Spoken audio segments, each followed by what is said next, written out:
लीजिए सुनिए रवीन्द्रनाथ टैगोर के लिखे उपन्यास चोखेर बाली के हिंदी अनुवाद आंख की किरकिरी का भाग 34 मेरी यानी समीर गोस्वामी की आवाज में। बिहारी अब तक मेडिकल कॉलेज में पढ़ रहा था। ठीक परीक्षा के पहले ही उसने कॉलेज छोड़ दिया। इस पर कोई आश्चर्य प्रकट करता तो वो कहता, दूसरों का स्वास्थ्य पीछे देखूंगा, फिलहाल अपना स्वास्थ्य तो ठीक कर लूं।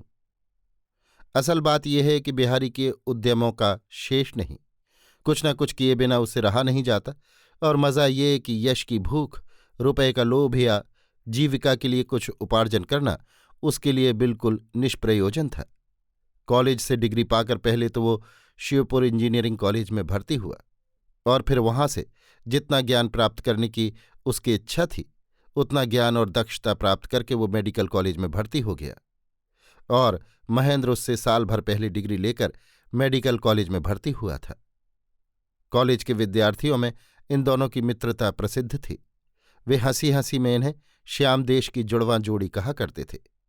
पिछले साल महेंद्र परीक्षा में फेल हो गया और तब से दोनों एक श्रेणी में आकर मिल गए। इस बीच में सहसा इन दोनों का जोड़ क्यों अलग हो गया सो विद्यार्थियों की कुछ समझ में न आया। रोज जहां महेंद्र से भेंट होगी ही, किंतु पहले जैसी नहीं होगी। वहां बिहारी से किसी भी तरह जाति नहीं बना। सभी जानते थे कि बिहारी अच्छी तरह पास करके अवश्य ही सम्मान और पुरस्कार प्राप्त करेगा, किंतु हुआ ये कि उसने परीक्षा के पहले ही कॉलेज छोड़ दिया। बिहारी के घर के पास एक कच्चे झोपड़े में राजेंद्र चक्रवर्ती नाम का एक गरीब ब्राह्मण रहता था। वो छापे खाने में 12 रुपये महीने पर कंपोजिटरी का काम करके अपना गुजर करता था। एक दिन बिहारी ने उससे कहा, तुम अपने लड़के को मेरे पास रखो, मैं उसे खुद पढ़ा लिखा कर आदमी बना दूंगा। ब्राह्मण मानो जी गया।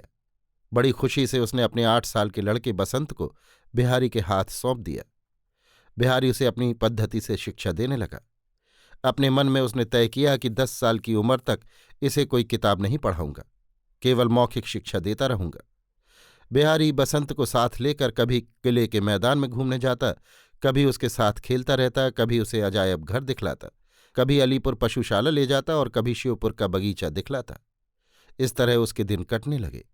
बसंत को वो मुंह जबानी अंग्रेजी सिखाता और कहानी के रूप में इतिहास सुनाया करता।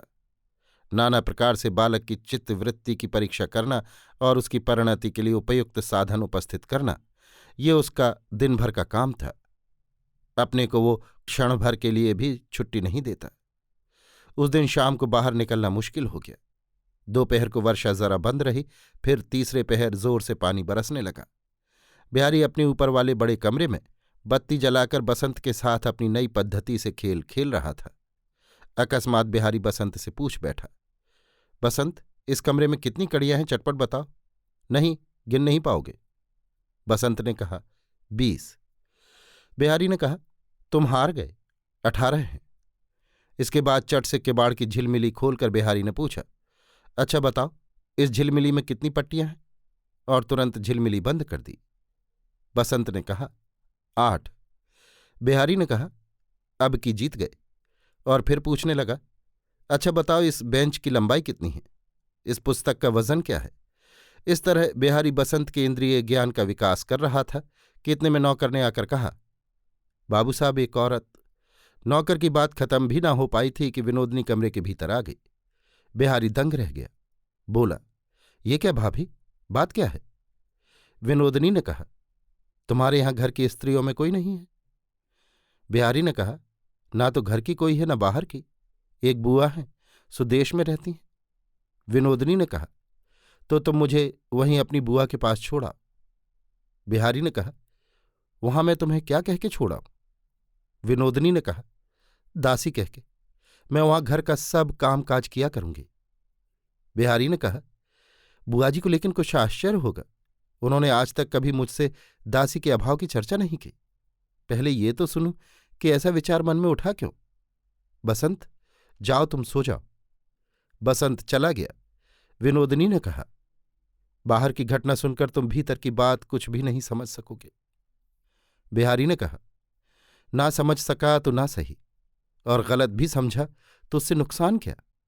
अच्छा, ना हो तो गलत ही समझ लेना। महेंद्र मुझसे प्रेम करता है। ये बात तो नई नहीं, और ऐसी भी नहीं कि दोबारा सुनने की इच्छा हो। बार बार सुनाने की इच्छा मेरी भी नहीं है, इसीलिए तुम्हारे पास आई। तुम मुझे शरण दो। तुम्हारी इच्छा नहीं तो आज का ये संकट लाया कौन? महेंद्र जिस रास्ते से जा रहा था उस रास्ते से उसे भ्रष्ट किसने किया? मैंने किया। तुमसे कोई बात मैं छिपाऊंगी नहीं। ये सब कुछ मेरी ही करतूत है। मैं बुरी होऊं या जैसी भी होऊं, एक बार तुम मेरी स्थिति में आकर मेरी तरह मेरे हृदय की बात समझने की कोशिश करो। अपने हृदय की ज्वाला से मैंने महेंद्र का घर जलाया है। एक बार मैंने समझ लिया था कि मैं महेंद्र से प्यार करती हूं, किंतु गलत, भूल थी मेरी वो। जो प्यार करता है सो क्या इस तरह आग लगा सकता है? लाला जी, ये तुम्हारे शास्त्रों की बात है। अभी मेरी वो अवस्था नहीं आई जब शास्त्रादेश पालन करने की सुमति पैदा हो जाती है। लाला जी, तुम अपनी पोथी रखकर अंतर्यामी की तरह एक बार मेरे हृदय पर दृष्टि डालो। अपनी भलाई बुराई सब आज मैं तुम्हारे सामने खोल कर कह देना चाहती हूं। पोथी क्या मैं यों ही खोले रखता हूं भाभी? हृदय को हृदय के ही नियमानुसार समझने का भार अंतर्यामी पर ही रहने दो। हम लोग अगर पोथी के नियमानुसार ना चले तो अंत में ठोकर खाकर गड्ढे में गिरने से रोकेगा कौन हमें? सुनो लाला जी, मैं निर्लज्ज होकर कह रही हूं, तुम मुझे बचा सकते थे। महेंद्र मुझे चाहता जरूर है, किंतु वो ठोस अंधा है, मुझे समझता नहीं। एक बार मुझे ऐसा लगा था कि तुम मुझे समझ गए हो, और एक बार शायद तुमने मुझ पर श्रद्धा भी की थी। सच कहना, उस बात को छिपाने की कोशिश मत करना। सच ही कहता हूं, मैं तुम्हें श्रद्धा करने लगा था। उसमें तुमने गलती नहीं की थी लाला जी, किंतु यदि समझ ही लिया था, यदि श्रद्धा ही करने लगे थे, तो वहीं रुक क्यों गए? मुझसे प्रेम करने में तुम्हारे लिए बाधा क्या थी? मैं आज निर्लज्ज होकर तुम्हारे पास आई हूं, और निर्लज्ज होकर ही आज तुमसे कहती हूं, तुमने मुझे क्यों नहीं चाहा, क्यों नहीं मुझसे प्रेम किया? मेरी फूटी तकदीर। तुम भी क्या आशा के प्रेम में डूबे हुए थे? नहीं, तुम नाराज नहीं हो सकते। बैठो लाला जी, मैं कोई भी बात ढक के नहीं कहूंगी। तुम आशा से प्रेम करते हो, इस बात को जब तुम खुद भी नहीं जानते थे तब भी मैं जानती थी। किंतु आशा के भीतर तुम लोगों ने ऐसी कौन सी बात पाई है, उसमें क्या देखा है, मेरी कुछ समझ में नहीं आता। अच्छाई कहो या बुराई, उसमें है क्या? विधाता ने क्या पुरुषों को दृष्टि के साथ अंतर्दृष्टि जरा भी नहीं दी? पता नहीं तुम लोग क्या देखकर, कितना सा देखकर ऐसे मोहित हो जाते हो। निर्बोध हो तुम लोग, अंधे, बिल्कुल अंधे। बिहारी उठ के खड़ा हो गया, बोला, आज तुम मुझे जितना भी सुनाना चाहो सुनाओ, मैं सब सुनूंगा, किंतु जो बात कहने की नहीं उसे मत कहो। तुमसे इतनी ही मेरी प्रार्थना है।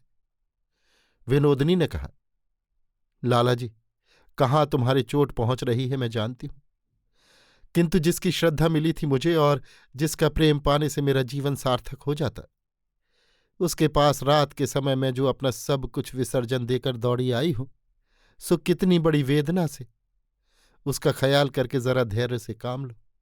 मैं सच कहती हूं, तुम यदि आशा से प्यार न करते होते तो मेरे द्वारा आशा का आज ऐसा सर्वनाश हरगिज न होता। बिहारी का चेहरा सफेद फक पड़ गया। उसने कहा, आशा का क्या हो गया? तुमने उसका क्या कर डाला? विनोदनी बोली, महेंद्र अपना सर्वस्व त्याग कर कल ही मुझे लेकर घर से निकल जाने की तैयारी कर चुका है। बिहारी से ऐसा गरज उठा, बोला, यह हरगिज नहीं हो सकता। नहीं नहीं, हरगिज नहीं।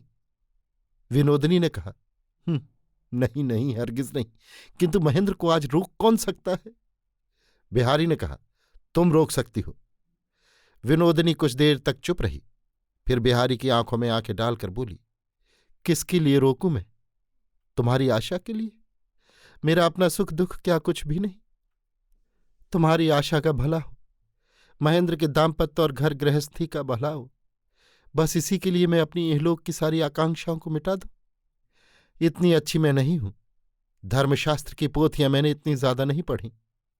मैं जो कुछ छोड़ूंगी उसके बदले में मैं क्या पाऊंगी? बिहारी के चेहरे का भाव क्रमशः अत्यंत कठिन हो उठा। वो बोला, तुमने बहुत सी स्पष्ट बातें कहने की कोशिश की है। अब मैं भी एक स्पष्ट बात कहता हूं, सुनो। तुमने आज जो कांड कर डाला है और तुम जो बातें कह रही हो, उसका अधिकांश तुमने जो साहित्य पढ़ा है उससे चुराया हुआ है। उसका 12 आना हिस्सा नाटक उपन्यास का है, तुम्हारा अपना नहीं। विनोदनी ने कहा, नाटक उपन्यास? बिहारी ने कहा, हां, नाटक उपन्यास, सो भी बहुत ऊंचे दर्जे के नहीं। तुम समझती हो ये सब तुम्हारी अपनी बातें हैं। ये गलत है। ये सब छापे खाने की प्रतिध्वनि है। तुम अगर नितांत निर्बोध मूर्ख सरला बालिका होती तो भी तुम संसार में प्रेम से वंचित न रहती।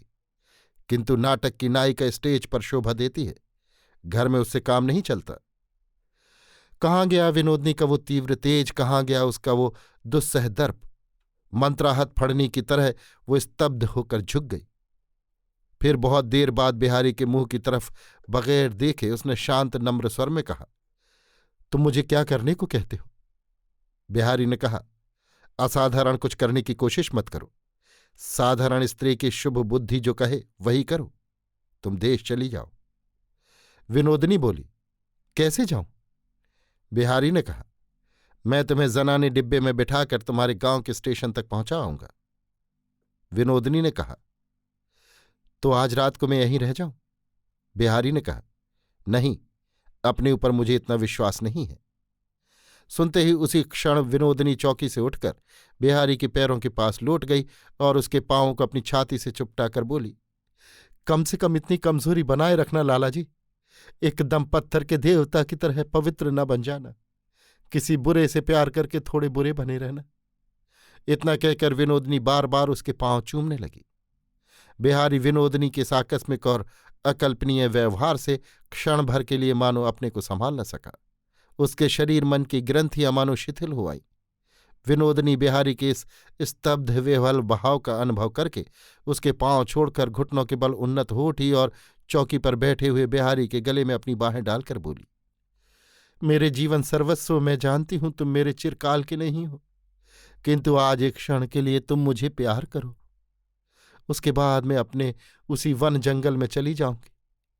किसी से कुछ भी नहीं चाहूंगी। मरने तक याद रखने लायक तुम मुझे कुछ तो दो आज। कहते हुए विनोदनी ने आंख मींचकर अपने औष्ठाधर बिहारी के मुंह की ओर बढ़ा दिए। क्षण भर के लिए दोनों जने निश्चल और सारा कमरा निस्तब्ध हो रहा। इसके बाद एक गहरी सांस लेकर बिहारी ने धीरे धीरे विनोदनी के हाथ अलग कर दिए और उठकर वो दूसरी चौकी पर जा बैठा।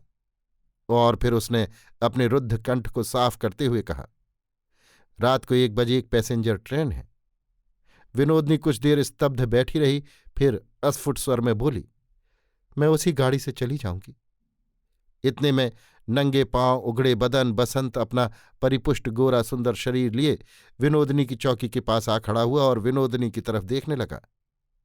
बिहारी ने पूछा, सोने नहीं गया तू? बसंत कुछ जवाब न देकर अपना गंभीर चेहरा लिए खड़ा रहा। विनोदनी ने उसकी तरफ दोनों हाथ बढ़ा दिए। बसंत पहले तो कुछ दुविधा में पड़ गया और फिर वो धीरे धीरे विनोदनी के पास पहुंच गया। विनोदनी ने उसे अपनी छाती से लगा लिया। उसकी आंखों से झरझर आंसू बहने लगे। अभी आप सुन रहे थे रविन्द्रनाथ टैगोर के लिखे उपन्यास चोखेर बाली के हिंदी अनुवाद आंख की किरकिरी का भाग 34 मेरी यानी समीर गोस्वामी की आवाज में।